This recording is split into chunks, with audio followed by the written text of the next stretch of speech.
چونکہ یہ دو لفظ ہیں تو ان میں سے کون سا والا استعمال کرنا چاہیے ہمیں اور کب کرنا چاہیے. تو ساتھیوں جان لیجئے کہ واز کا استعمال کیا جاتا ہے جب بھی کبھی سبجیکٹ ہو ہمارا فرسٹ پرسن سنگولر یا پھر تھرڈ پرسن سنگولر. اگر کبھی بھی سبجیکٹ ہو فرسٹ پرسن سنگولر یعنی آئی جس کو ہم اردو میں کہتے ہیں میں، یا پھر تھرڈ پرسن یعنی وہ. اب وہ کے لیے کئی لفظ استعمال ہوتے ہیں جیسے کہ ہی، شی، ایٹ، یا پھر کسی کا نام بھی لیا جا سکتا ہے. کسی ایک شخص کا اگر آپ نام لے رہے ہیں تو وہ بھی تھرڈ پرسن سنگولر ہوتا ہے، تب ہم یوز کریں گے واز. اس کے علاوہ کوئی بھی پرسن آ جائے، مے بی کہ وہ فرسٹ پرسن پلورل ہو، چاہے وہ سیکنڈ پرسن ہو، چاہے وہ تھرڈ پرسن پلورل ہو، ان تمام صورتحال میں ہم ور کا استعمال کرتے ہیں سبجیکٹ کے بعد. ایک بار پھر سے دیکھ لیجئے اسٹرکچر. یہاں پر سبجیکٹ آئے گا سب سے پہلے، اس کے بعد سیکنڈ فارم آف بی آتی ہے واز یا ور، اور اس کے بعد آتا ہے آبجیکٹ. اب ہم اس کی چند ایگزامپلز دیکھ لیتے ہیں. پہلی ایگزامپل ہے وہ میرا طالب علم تھا. وہ میرا طالب علم تھا. اس جملے کو ٹرانسلیٹ کرنے کے لیے ہم یوز کریں گے past indefinite state for being, because یہاں پہ ہم بات کر رہے ہیں ایک شخص کی جو ماضی میں میرا طالب علم تھا، یعنی کہ یہ اس کے بارے میں کچھ ڈسکرپشن پتہ چل گیا ہے ہمیں، اور اس کو بیان کرنے کے لیے ہم استعمال کریں گے past indefinite for state of being. تو سب سے پہلے ہم بات کریں گے سبجیکٹ کی. یہاں پر سبجیکٹ ہے وہ، اور ہی کے بعد آتا ہے ہمیشہ واز، کیونکہ ہی ہوتا ہے تھرڈ پرسن سنگولر، اور ہمیشہ تھرڈ پرسن سنگولر سبجیکٹ کے بعد آتا ہے واز. تو ہی کے بعد آئے گا واز، اور واز کے بعد آئے گا ڈسکرپشن، یا جو بھی بات اس کے بارے میں بیان کی جائے وہ آبجیکٹ کی جگہ پہ آ جاتی ہے. تو یہاں پر سینٹینس بن جائے گا ہمارا ہی واز مائی اسٹوڈنٹ. یہاں پہ ڈسکرپشن تھا میرا طالب علم، وہ میرا طالب علم تھا. ہی واز مائی اسٹوڈنٹ، یہ ایک مثبت جملہ بن چکا ہے. اب اسی مثبت جملے کو اگر ہم منفی بنانا چاہیں گے تو واز کے بعد ناٹ کا اضافہ کر دیں گے، جملہ بن جائے گا he was not my student, یعنی کہ وہ میرا طالب علم نہیں تھا. جبکہ یہی جملہ اگر ہم سوالیہ بنانا چاہیں تو واز کو شروع میں کر لیں گے، کیونکہ was basically second form of B ہے، جو کہ ورب کی جگہ بھی لے سکتا ہے اور ہیلپنگ ورب کی بھی لے سکتا ہے. جنرلی کسی بھی سینٹینس کو نیگیٹو بنانے کے لیے ہم یہ کرتے ہیں کہ ہیلپنگ ورب کو سبجیکٹ سے پہلے لے آتے ہیں، کیونکہ یہاں پہ کوئی اور ہیلپنگ ورب نہیں آ سکتا کیونکہ خود واز ہے. تو ہم واز کو پہلے کریں گے، ہی سے بھی پہلے، تو ہیلپنگ ورب پہلے آ جائے گا، یا یہ کہہ لیں کہ سیکنڈ فارم آف بی پہلے آ جائے گی سبجیکٹ سے بھی. تو سیکوینس کچھ یوں بن جائے گی was he my student, was he my student, اور آخر میں ایک سوالیہ نشان ہوتا ہے جس سے پتہ چل جاتا ہے یہ ایک سوالی جملہ ہے. دوسری ایگزامپل دیکھتے ہیں. ہم ڈاکٹر تھے، مطلب یہاں پہ بات ہو رہی ہے کہ ہم لوگ ڈاکٹر ہوا کرتے تھے. تو یہ بات بھی ماضی کی بات ہے، اس میں کوئی جملے میں کوئی ایکشن نظر نہیں آ رہا، صرف ایک ڈسکرپشن ہے کہ ہمارے پروفیشن کے بارے میں بتایا جا رہا ہے کہ ہم ڈاکٹر تھے. تو کوئی ایکشن ورب نہیں ہے، اس لیے ہم یہاں پر past indefinite for state of being کا استعمال کریں گے. تو سبجیکٹ میں آئے گا ہم کی جگہ پر وی. یہاں پر سبجیکٹ تھا ہم، اور ہم کو انگلش میں کہتے ہیں وی. وی ہوتا ہے first person plural. First person plural کے بعد آتا ہے ور، ور کے بعد آتا ہے ڈسکرپشن جو کہ ہے ڈاکٹرز. ہم ڈاکٹر تھے، وی ور ڈاکٹرز، اور یہ ایک مکمل جملہ ہو چکا ہے.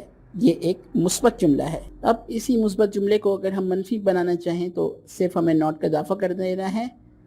ہمیں صرف ناٹ کا اضافہ کر دینا ہے ور کے بعد. وی ور ناٹ ڈاکٹر. ور جو ہے ایک ورب کا کام بھی کرتا ہے اور ہیلپنگ ورب کا بھی کام کرتا ہے، اور ناٹ ہمیشہ ہیلپنگ ورب کے بعد لگتا ہے، لہٰذا یہ ور کے بعد لگے گا. یہاں پر وی ور ناٹ ڈاکٹرز، ہم ڈاکٹر نہیں تھے. یہ ایک منفی جملہ ہے. اب اس کا ہم سوالی جملہ بنا لیتے ہیں. سوالی جملہ بن سکتا ہے یوں کہ اگر ہم ورب کو شروع میں لگا دیں وی سے پہلے اور اس کے بعد ڈاکٹر کا استعمال کریں تو پھر یہ جملہ ہو جائے گا ور وی doctors, were we doctors.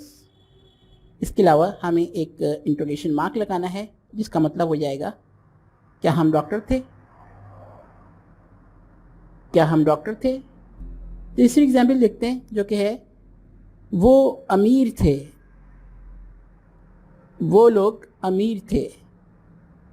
It means یہاں پہ ہم بات کر رہے ہیں کچھ لوگوں کے بارے میں اور ان کے بارے میں ہم یہ بتا رہے ہیں کہ وہ امیر تھے، مطلب وہ پہلے تھے اب نہیں ہیں. تو یہاں پہ بھی کوئی کام نہیں ہو رہا، جملے میں کوئی کام نہیں مل رہا ہمیں، اس لیے ہم کیا کریں گے، past indefinite for state of being کا استعمال کریں گے جس میں کوئی ایکشن نہیں ہوتا. تو یہاں پر آ جائے گا وہ لوگ کی جگہ وہ لوگ سبجیکٹ ہے اور سبجیکٹ کے لیے ہم لگائیں گے دے. وہ لوگ مطلب دے. سبجیکٹ کے بعد آتا ہے سیکنڈ فارم آف بی. یہاں پہ دے پلورل ہے، تھرڈ پرسن پلورل، اس لیے ہم یوز کریں گے ور، اور ور کے بعد آئے گا آبجیکٹ یعنی ڈسکرپشن. یہاں ڈسکرپشن ہے ان کے بارے میں ریچ، وہ امیر تھے. تو امیر ہونے کو ہم انگریزی میں کہتے ہیں ریچ. دے ور ریچ، وہ لوگ امیر تھے. یہ ایک مثبت جملہ ہے. اب اسی جملے کو منفی بنانے کے لیے ہم صرف اتنا کریں گے کہ ناٹ کا اضافہ کر دیں گے ور کے بعد. جملہ بن جائے گا دے ور ناٹ ریچ، جس کا مطلب ہے وہ لوگ امیر نہیں تھے. اب یہی سوالیہ جملہ اگر ہم بنانا چاہیں تو یہ بن جائے گا اس طرح کہ ور آ جائے گا دے سے پہلے اور دے آ جائے گا سیکنڈ پوزیشن پر، اور ریچ کا استعمال آئے گا دے کے بعد. یعنی سیکوینس کچھ یوں بنے گی، پہلے آئے گا سیکنڈ فارم آف بی، پھر سبجیکٹ اور پھر آبجیکٹ، اور پھر آخر میں ایک سوالیہ نشان. Where they reach. Where they reach means کیا وہ لوگ امیر تھے. تو ساتھیوں یہ تھا اب تک کا صرف اور صرف present indefinite for state of being کے بارے میں. اب ہم آگے بڑھتے ہیں past indefinite tense for usual action کے بارے میں. تو سب سے پہلے ہم اس کی ڈیفینیشن پڑھ لیتے ہیں. This tense describes the actions or activities that were repeated over a period of time or done regularly again and again, such as routine, habit, or scheduled work of past. Or it shows one-time action in past when used with specific time. ساتھیوں اس کا مطلب یہ ہے کہ یہ tense جو ہے past indefinite tense usual action والا، یہ بھی دو طرح کی میننگز اردو میں دے سکتا ہے. ایک وہ ایکشنز جو ماضی میں مسلسل ہوتے تھے، لگاتار ہوتے تھے، بار بار ہوتے تھے، جیسے کہ ہمارے روٹین ورک ہوتے ہیں، ہم روزانہ کرتے تھے ماضی میں کوئی بھی کام، اگر یا کوئی ہماری ہیبٹ تھی جو ہم روزانہ عادت تھی ہماری کچھ کام کرنے کی، یا پھر ہمارا کوئی بھی اسکیجول ورک ہوا کرتا تھا ماضی کا. ان کو بیان کرنے کے لیے ہم اس ٹینس کا استعمال کرتے ہیں. یا پھر دوسری کنڈیشن یہ ہے کہ ہم کسی ایسے کام کے بارے میں بتاتے ہیں اس میں جو ہم نے ماضی میں کیا تھا لیکن صرف ایک ہی بار کیا تھا. پر اس طرح کی کنڈیشن کو استعمال کرنے کے لیے ہمیں ٹائم کا بھی استعمال کرنا پڑتا ہے کہ وہ کام ہم نے کب کیا تھا یا وہ کام کب ہوا تھا. جیسے کہ اس کی میں آسان اگزامپل ابھی دے دیتا ہوں تاکہ آپ کو جلدی سمجھ میں آ جائے. I met him yesterday. میں اس سے کل ملا تھا. یہ جملہ بھی پاسٹ انڈیفینٹ کا ہی ہے، لیکن چونکہ یہاں پر میں نے لفظ ایک یوز کیا ہے ٹائم کے طور پہ کل، تو اس وجہ سے یہ صرف اور صرف ایک ایسی بات کا ذکر ہو رہا ہے جو صرف کل ہوئی تھی. اس جملے میں ملنے کا مطلب یہ ہرگز نہیں ہے کہ میں روزانہ ملا کرتا تھا یا بار بار ملا کرتا تھا. اس کا مطلب صرف یہ ہے کہ میں کل ملا تھا، میں اس سے صرف کل ملا تھا. I met him yesterday. تو یہ فرق ہوتا ہے. دو طرح کے میننگز دیتے ہیں کہ یا تو یہ کسی ماضی کے روٹین ورک کے بارے میں بتائیں گے جو بار بار کام ہوتے تھے، یا پھر کسی ایسے کام کے بارے میں بتائیں گے جو بالکل ابھی ابھی ہوا ہو. اس کے بعد اس کا اسٹرکچر دیکھ لیتے ہیں. اسٹرکچر اس کا بہت ہی زیادہ آسان ہے. سب سے پہلے آتا ہے سبجیکٹ یعنی کام کرنے والا، جو بھی یہاں پہ کام کر رہا ہوگا اسے ہم سبجیکٹ کہیں گے. اس کے بعد سیکنڈ فارم آف ورب آئے گی یعنی کہ جو بھی کام ہو رہا ہے اس کی سیکنڈ فارم کا استعمال ہوگا، اور اس کے بعد ہم آبجیکٹ لگائیں گے. آبجیکٹ سے مراد کوئی بھی ایسی چیز جس کا تعلق ورک کے ساتھ جڑتا ہے تو وہ آبجیکٹ ہوتا ہے، یعنی کہ جس پہ بھی کام ہو رہا ہے.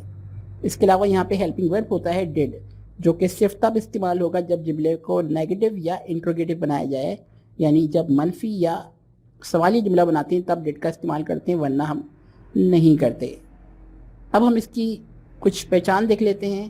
اس کی اردو میں پہچان آتی ہیں جب بھی جملہ بولا جاتا ہے یا لکھا جاتا ہے تو اس کے آخر میں اکثر آتا ہے تا تھا تی تھی تے تھے. مطلب جیسے کہ وہ اسکول جاتا تھا، ہم صبح سویرے اٹھ جاتے تھے. تو اس طرح کی کچھ روٹین ورکس بیان کرنے کے لیے اس کی اینڈنگز آئیں گی تا تھا تی تھی تے تھے وغیرہ. جبکہ اس کے علاوہ ایک اور پہچان یہ ہوتی ہے کہ جملے ہمیشہ فعل پر ختم ہو جاتے ہیں، جیسے کہ اس نے کام ختم کر لیا، وہ اسکول چلا گیا.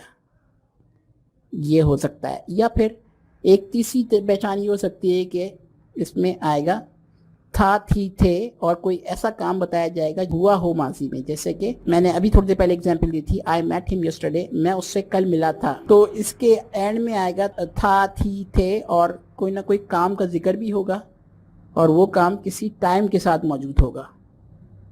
میں اس سے کل ملا تھا, اس نے مجھے 2 بجے کال کی تھی.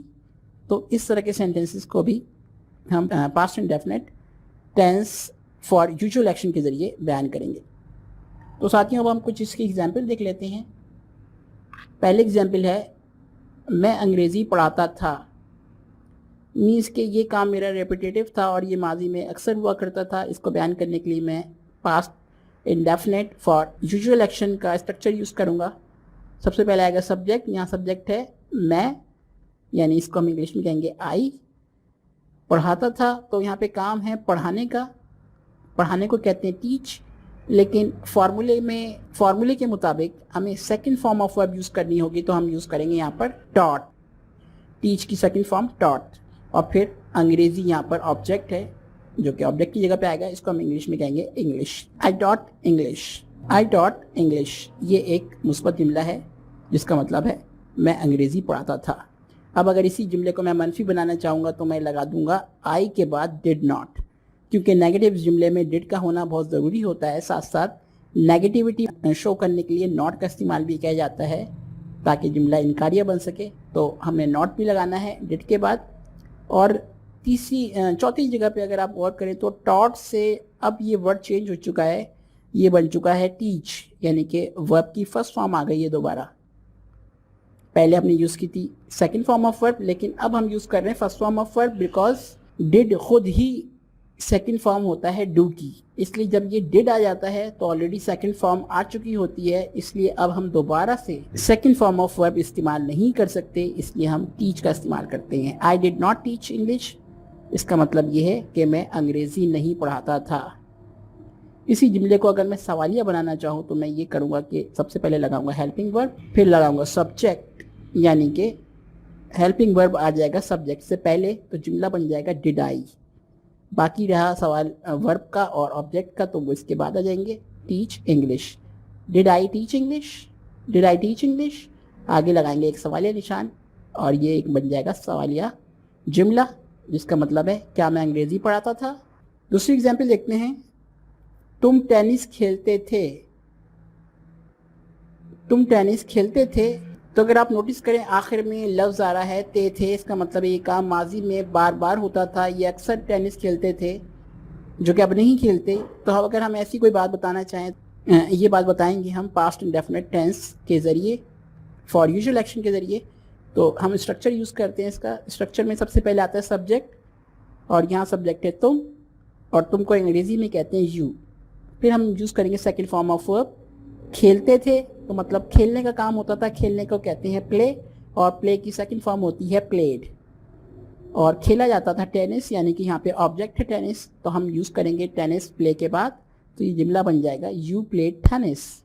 یہ ایک مثبت جملہ ہے جس کا مطلب ہے تم ٹینس کھیلتے تھے. اسی جملے کو نیگیٹو بنانے کے لیے ہم یو کے فوراً بعد ڈڈ ناٹ کا استعمال کریں گے اور پھر ہم فرسٹ فارم آف ورب یوز کریں گے کیونکہ ڈڈ آ چکا ہے تو یہ بن جائے گا پلے. اس کے بعد آئے گا آبجیکٹ یعنی tennis. You did not play tennis. یہ ایک نیگیٹو سینٹینس ہے جس کا مطلب ہو جائے گا تم ٹینس نہیں کھیلتے تھے. اب یہی جملہ سوالیہ بنانا چاہیں ہم تو ڈڈ کا استعمال کریں گے سبجیکٹ سے بھی پہلے تو سیکوینس کے مطابق یہ سینٹینس بن جائے گا ڈڈ یو پلے ٹینس. یہاں پہ بھی فرسٹ فارم آف ورب آئے گی یاد رکھیے گا اور اینڈ میں کوشچن مارک بھی آئے گا تو جملہ یہ بن جائے گا سوالی جملہ جس کا مطلب ہے کیا تم ٹینس کھیلتے تھے. تیسری ایگزامپل دیکھ لیتے ہیں ساتھیوں جو کہ ہے ہی واچڈ اے مووی یسٹرڈے. اس نے کل ایک فلم دیکھی تھی. اس نے کل ایک فلم دیکھی تھی. اب یہ کام ماضی میں ہوا تھا ایک ہی مرتبہ کیونکہ یہاں پہ ٹائم مینشن ہو چکا ہے کل, اس کا مطلب یہ کام صرف کل ہوا ہے. تو اس طرح کے کام کو مینشن کرنے کے لیے بھی ہم پاسٹ انڈیفینٹ ٹینس کا استعمال کریں گے. تو سبجیکٹ آ جائے گا ہمارا یہاں پر وہ کا مطلب انگلش میں ہو جائے گا ہی. کام یہاں پہ ہو رہا ہے دیکھنے کا اور دیکھنے کو کہتے ہیں واچ اور واچ کی سیکنڈ فارم یوز کریں گے ہم یہاں پہ تو بن جائے گی واچڈ. اس کے بعد آئے گا آبجیکٹ. یہاں پہ آبجیکٹ کیا دیکھا جا رہا تھا؟ فلم. تو ہم فلم کو انگریزی میں کہتے ہیں اے مووی. اس کے علاوہ یہاں پہ ٹائم بھی مینشن ہے سوال میں، کل. تو کل جو گزرا ہوا کل ہوتا ہے اس کو ہم کہتے ہیں یسٹرڈے. تو جملہ بن جائے گا ہی واچڈ اے مووی یسٹرڈے. یہ ایک مثبت جملہ ہے.